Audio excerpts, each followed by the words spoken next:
Scientists and mental health professionals typically try and explain away alien abductions as being the result of false memory syndrome, sleep paralysis, suggestibility, or deception. However, many abduction cases simply rule these out. In particular, cases with multiple abductees interviewed by various professionals tend to lead to only one real conclusion. Something strange and unexplained did occur, and modern science simply cannot explain these. In today's episode, we will examine an alien abduction case with overwhelming evidence that something truly bizarre happened to these women. And as we will see, it wasn't the result of sleep paralysis, suggestibility, or any other medical explanation. On January 6, 1976, three women decided to drive 35 miles from their home in Liberty, Kentucky, in order to have dinner at the Redwoods restaurant, which was located between Stanford and Lancaster, Kentucky. Louise Smith, Elaine Thomas, and Mona Stafford wanted to celebrate the 36th birthday of Mona Stafford. The women had an enjoyable dinner, and none of them had any alcohol. After dinner, around 11:15 p.m., the women headed back home, expecting to return around midnight.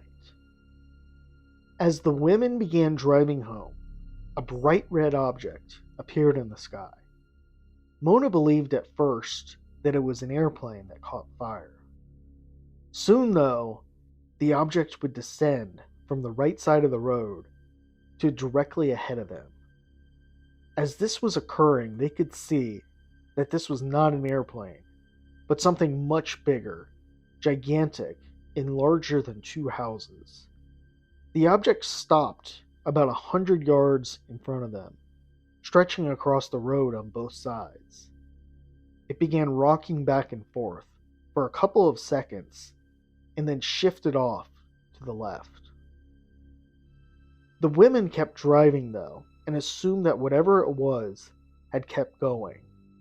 However, it had not moved on. Around a quarter of a mile up the road, a blue light appeared through the rear window of the car.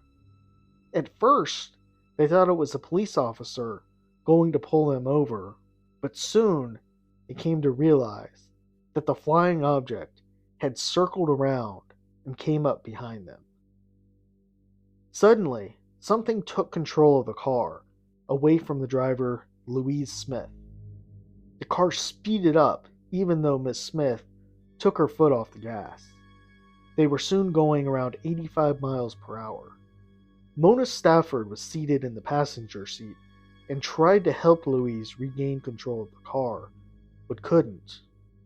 At this time, the women's eyes began to burn, and the ignition lights lit up on the instrument panel, usually an indication that the car's engine is stalled, but the car was still speeding down the road. Soon, they saw a wide, well-lit road ahead of them, and then moments later, the scene became Highway 78. They recognized that they were just outside of Hustonville, and oddly, they were a full 8 miles from where they had just been. Perhaps even more strange, as they checked the time, they discovered that an hour and 20 minutes had passed. They got to Louise Smith's trailer in Liberty at 1:25 a.m., almost an hour and a half late. They went inside to gather themselves and calm down. When they did, they found that they each had a red mark, similar to a burn, on the backs of their necks. Also, all the women had burning, irritated eyes. Louise Smith went into the bathroom and removed her watch to wash her face. As she did, astonishingly, she saw that the hands of her watch were spinning much quicker than normal. When she splashed water on her face, she discovered that contact with water caused pain in her hands and face. They went next door to their neighbor to let him know what they had seen. Mr. Lowell Lee had them separately sketch the object that they had seen, and the sketches were extremely close. At that point, they called the police and the local Navy office, but neither showed any interest in their story. In the coming days, Mona Stafford had more problems with her eyes than did the other two women, and she sought medical help for severe conjunctivitis. Louise Smith's pet bird was now inexplicably terrified of her. When Smith first arrived home after her experience, instead of her usual happy greeting, she received a frightening reaction from her parakeet. It flew into the side of its cage and fluttered its wings in a wild display of fear. Smith proclaimed that since the first night home, her parakeet had ignored her. Later, investigators tested her pet and found when other people came close, the bird acted normally, but became terrified around Smith. Smith's car also started to develop mysterious electrical problems. As word spread, the Navy allegedly gave information about the story to the media, and the story was soon picked up in the local newspapers.